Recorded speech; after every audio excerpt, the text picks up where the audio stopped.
ইয়া বন্ধুরা, তো আজকে আমরা এসেছি হারুনদার সঙ্গে কাঁকরোল খুঁজতে।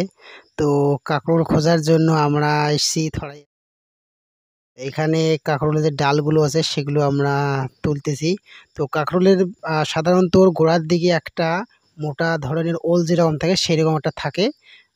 তো এটাকেই সাধারণত আমরা যদি মাটিতে পুঁতে দেই তাহলে সেখান থেকেই বেশ ভালো কাঁকরোল জন্মায়। তো কাঁকরোল আমরা কম বেশি সবাই জানি। তো সেই জন্য আমি এখান দিয়ে আর কি তুলতেছি এই জঙ্গলগুলো।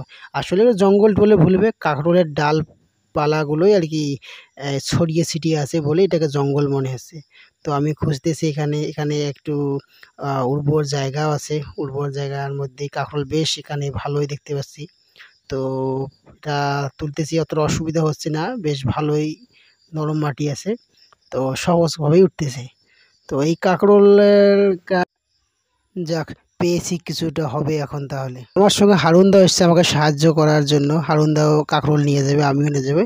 তো পড়াশোনার ফাঁকে ফাঁকে আমাদের একটু এইভাবে আমি বারবার বলি শাকসবজিতে বা আমাদের গাছপালায় একটু মনোযোগ দেওয়া উচিত, কারণ পরিবেশকে রক্ষা করতে এবং বর্তমানে কীটনাশকযুক্ত যেরকম করে শাকসবজির মধ্যে আমাদের দেওয়া হয়, কাজে আমরা যদি প্রত্যেকেই বাড়িতে একটু করে শাকসবজি লাগাই আর সেখানে যে আমাদের কীটনাশক ব্যবহার না করি, তাহলে আমাদের শরীর স্বাস্থ্যের ক্ষেত্রে সেটা আমাদের খুবই ভালো থাকবে।